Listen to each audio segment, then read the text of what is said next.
Closed captioning of this program is made possible by the Fireman's Fund Foundation. The U.S. Supreme Court orders California to release more than 30,000 inmates over the next 2 years to reduce prison overcrowding, citing the current conditions as below constitutional standards. Mayor Chuck Reed in San Jose and San Francisco, Mayor Ed Lee called for dramatic pension reforms in their cities to save money. That we needed to fix our financial house in the city. PG&E plans to increase rates for those who use the least amount of energy. And how far we have come. AIDS treatment at San Francisco General 30 years later. Coming up next.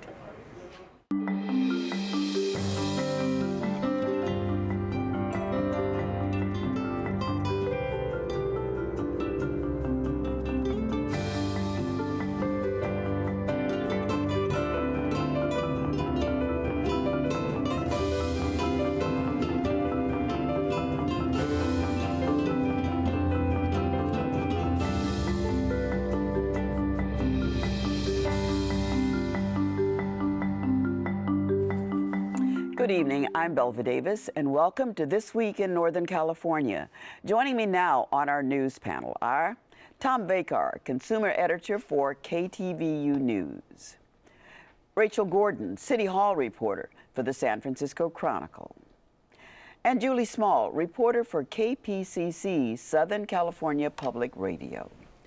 Julie, what was the case before the U.S. Supreme Court, and how did they rule on it? Well, the U.S. Supreme Court was asked to decide whether 3 federal judges had overstepped their authority when they ordered California to cap the prison population to address violations, ongoing violations in the prisons where inmates are not getting adequate mental and medical health care.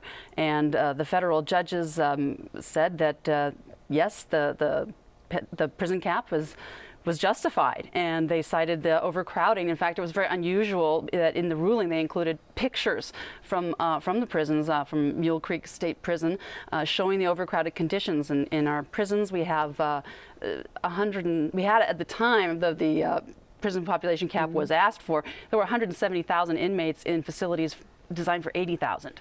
It's that overcrowded. It's forced the prisons to put inmates into day rooms, triple bunks, very bad conditions where it's easy to spread disease, not sanitary, and not enough room to even bring in enough doctors, nurses, and psychiatrists to treat all the inmates and give them basic care. So, Julie, does this mean, though, that the prison guards are going to go with their keys, open the prisons and let people go out? I mean, how are they going to figure out who stays, who goes? Is it going to be old prisoners, new prisoners? Well, the state has a lot of options, and I think one of the first options they'll use is they'll transfer more inmates out of state. They already started to do that. They sent 10,000 inmates out of state. So they're going to look for far less drastic options to start with, send them out of state, and then they're looking at a plan that the legislature enacted where they want to shift low-level offenders, nonviolent, lower risk, I should say, offenders to counties and have the counties take care of them. Of course, that is a little controversial because the counties are saying, hey, our jails are full, we don't have room for these people, we don't have staff, give us money. Well, the legislature enacted a plan, but they haven't enacted the funding yet, so there are big question marks over that. Well, let me ask this, though. Let's say they do have to let some numbers of these people out. I mean, just the economic prospects that those people face once they get out in the street, job-wise and all that stuff, has to be pretty grim given the state of the general economy. I think that's a very interesting observation. Yeah, I mean, it's hard enough for an ex-convict to get a job, and in this economy, it's going to be even harder. Is there a political will now saying, okay, they're too overcrowded, let's just build more prisons in California, let's find a way to do that? Or are they saying, let's just work with what we have? Well, it'll be interesting to see. So far, no one said let's build more. Prison guards, maybe. Yeah, the prison guards would like to see more. Or they've actually endorsed this plan to shift the low-level offenders to the counties, and would agree to actually some job cuts to do that.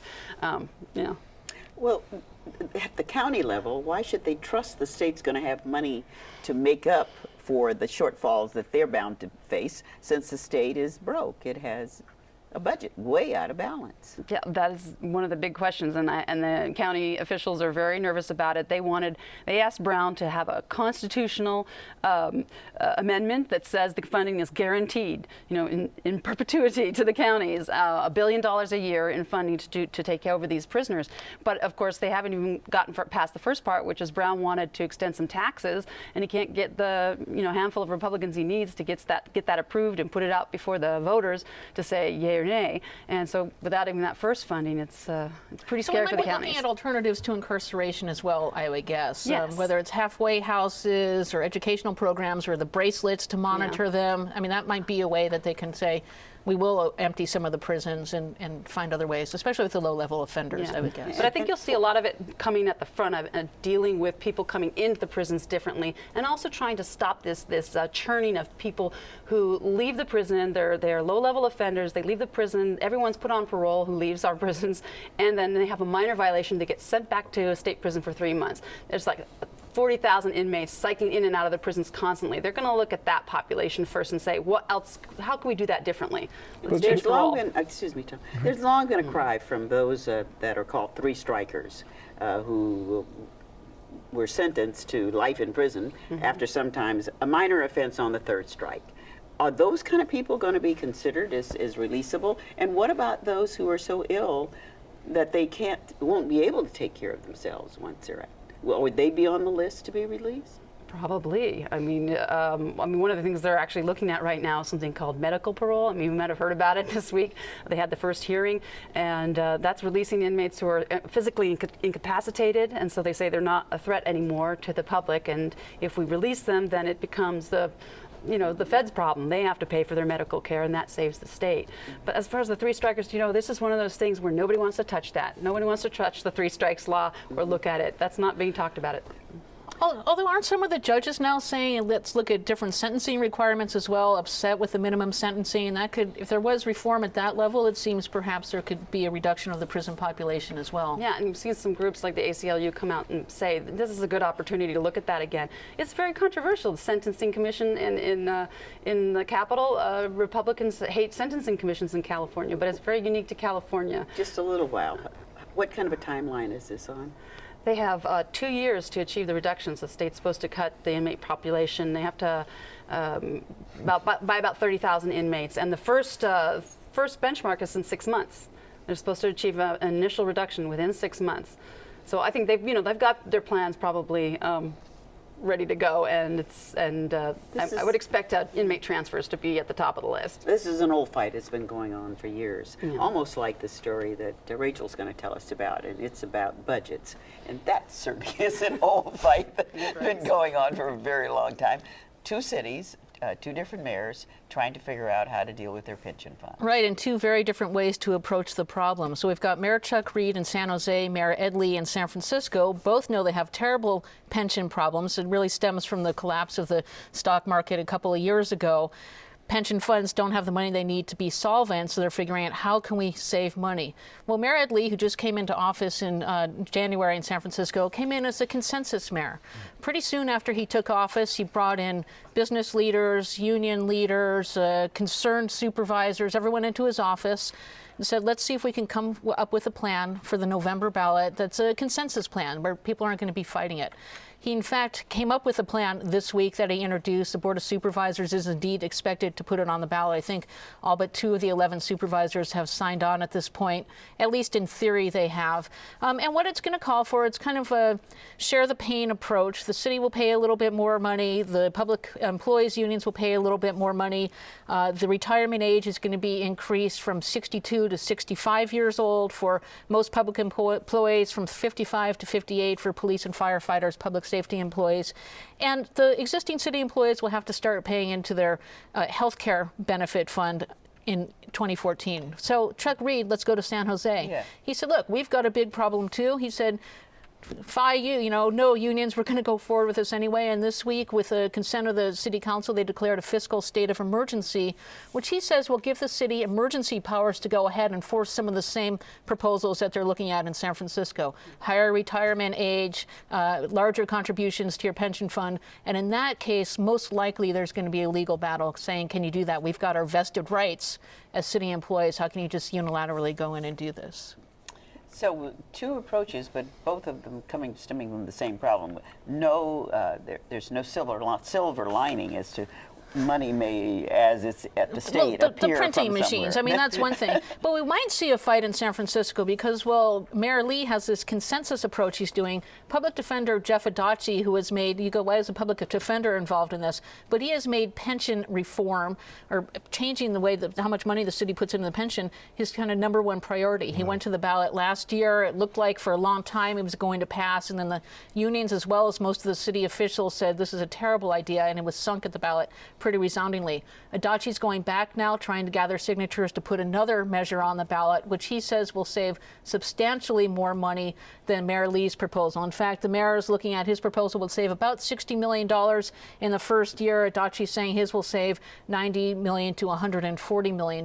That one, if it does get on the ballot and if it does pass, there's a good chance there's going to be litigation over that. Why does Adachi think it's going to pass now? I mean, if it didn't happen before. Well, Adachi said it matters how angry people are at the budget right now. And San Francisco is going to, the mayor's going to unveil his proposed budget by June 1st to the Board of Supervisors. We'll see if there are going to be draconian cuts. A lot of getting the pension deal this time with the unions had a lot to do with what the budget's going to look like. Are there going to be layoffs? Are there going to be service cuts? Now, in fact, the largest city employees union in San Francisco, Service Employees International Union, Local 1021, has not signed on to the mayor's pension reform deal yet. They're not saying that we don't like the deal, but they're saying, okay, if we go with this, if we don't oppose you at the ballot, we want some other things that we gave up in the past. One of those is kind of getting the tiered system for some of the employees made. That's worth about $7 million a year in cuts that they had to come up with in years past when the budget was pretty miserable. But, vested rights notwithstanding and unions notwithstanding, all that stuff, it just seems that the level of anger, each year gets higher because the financial hole that the cities find themselves gets deeper and deeper and deeper. And that's not to say that all of that belongs to the pensions or to the workers or all that stuff, but the workers are basically standing in the way of a train that seems to be coming. Could they be run over by this train? Well, I mean, it's pretty difficult. If you look at it, and let's look at San Francisco. The city's now paying about $360 million a year for pension out of a $6.6 billion budget. That's supposed to go up more than double by 2014 to $800 million a year. That might mean less money for libraries, for park and rec programs, for police and fire services, for healthcare, social services. You could go down the list. On the other hand, you can't push the employees out, making it so terrible for them that they can't afford really to live in San Francisco or near San Francisco. They've got to find some kind of balance or look at raising revenue in some other way. Rachel, we have to go to the largest city in our area, that's San Jose. What can those people down there think is ahead for them? Well, I mean, you have to look at Chuck Reed. He came in to office saying he's taking no prisoners. He has not cared if the public employees unions have said that they don't like him. He's gone and said he wants to lay off police and firefighters. Yes, come to the table. We'll see if we can mitigate the cuts somehow. He's going full steam ahead. And if he's got now the backing of the city council to go forward, they've got to see if particularly the police and fire unions down there, which really have the political power, if they can stop this at the ballot. And if they can't stop it at the ballot, again, we're going to see them try to stop it in the courts. Okay, so we continue. We are going to continue with the story that Tom Baker, you've been here often to report upon, and that is various operations by PG&E that puts them on the front page of the paper. This time, they want to charge people who use less energy more than those who use a lot. In fact, the people that use more will pay less, 17% less. Now, it's a complicated problem, and it's not as obvious as it appears on its face, but it does send some wrong messages about power conservation and all of that. The way it works out is this: that during the electricity crisis, a decade ago, we were in a 4-tiered system. If you use so much power, you're in the first tier. It's very cheap, and it gets more expensive as you gradually go up the tiers. Well, the first 2 tiers were frozen for low-income people, and there was a law passed that these will not be raised without some action by the legislature itself. So the CPUC can't raise it or anything else like that. Well, what happened was, as the years went by and these people had no increase, the people who were paying in third and fourth tier, and these are people that are either the big users, you know, you tend to think of the Larry Ellisons and the Steve Jobs, and that may be one very tiny category. But when you think of people and considering the territory of PG&E, from Bakersfield all the way up to Eureka, Bakersfield, Fresno, all of these very hot communities all throughout the valley. Well, those folks have air conditioning, and they were in the third and fourth tier, and they were paying hundreds and hundreds of dollars a month. And PG&E looked at this and said, this is really unfair to them now, because the cost of delivering this service to them is way less than what they're actually paying, and it's really working on fairness. So the great number of people that are paying these higher rates are not the Larry Ellisons or the Steve Jobs. What they are just regular folks who live in places where you have to have air conditioning. So as a result, PG&E said, let's make this more fair. Let's cut the price at the top and raise it a little bit at the bottom. And essentially what will happen is those people at the bottom who will pay a little bit more, but there's so many more of them, will make more than make up for the number of people that are down there. Then they threw in this proposal that everybody should have kind of like a hookup fee, if you will, or a special service fee, $2.40 for low-income people a month, $2.40, and $3 a month for the rest of us. That was uniformly rejected by the CPUC, but they did kind of adopt this system whereby there will be a reduction in costs, about 17% to the people who pay the highest amounts in the state, and there'll be a slight increase for people who are on the lower end. That's basically what the story is. How slight? Because if you're on the lower end, even a small increase. Yeah, I mean, it might deal. be a couple, $3 a month, and that can be significant to a person who needs that money to pay for a prescription or something like that. But what PG&E is saying is reality requires this, and the PUC unanimously, with the exception of one person who recused himself, went ahead and said this is okay to do. Now, all of this happens, and I think a lot of this is being forgotten, on the back of the fact that earlier this month, PG&E got almost a $500 million rate increase that we're all going to end up paying at one level or for another, starting June 1st with gas and then January 1st with electricity. So the reality of this whole thing is that the cost of energy continues to go up, that the use of energy continues to go up. As the population of California continues to go up, we're going to have more and more money set aside for that infrastructure, and that's going to all cost us all more money. Tom, is this to actually make a profit for PG&E, or is it simply to cover rising costs? Well, with respect to this most recent thing they did on Thursday, which was to change this tiering system a little bit, it's neutral revenue to PG&E. They don't get an extra penny for it, and they don't lose anything. It just shifts the costs around a little bit. The thing that happened earlier this month is very important to PG&E because it amounts to very close to $500 million, followed by $180 billion the following year and $185 billion the year after that. So these are big numbers that we're all going to have to deal with. But the billions to pay for what? Well, I mean, new cars and yachts, or is it to pay for new infrastructure? It's to pay for new infrastructure, it's to pay for maintenance of infrastructure, it's to pay for all of the things that go along with running a utility as costs go up. Now, there's one argument that's come up about, well, what about this $500 million they're paying to inspect the gas pipelines that they're doing right now? That's not decided who's going to pay for that. Most likely, consumers are going to have a role in that, but that decision hasn't been made. These numbers are just strictly what is called a general rate case, and that general rate case was decided earlier this month, and then this new tiering system was decided. Is that providing fuel for those areas who would like to get out of the system with PG&E and run their own systems? There's no question that this will give people that want to have home power some sort of impetus. And the other thing that it says is that if you're living out in these hot areas, you have less of an incentive now to install solar, less of an incentive to do alternative energy, and that sends a bad message. So as a result, this is controversial, and we will see just how well it goes over. Well, my thanks to all of you for joining us here tonight. In a moment, AIDS at 30 and advancements in treatment at San Francisco General Hospital.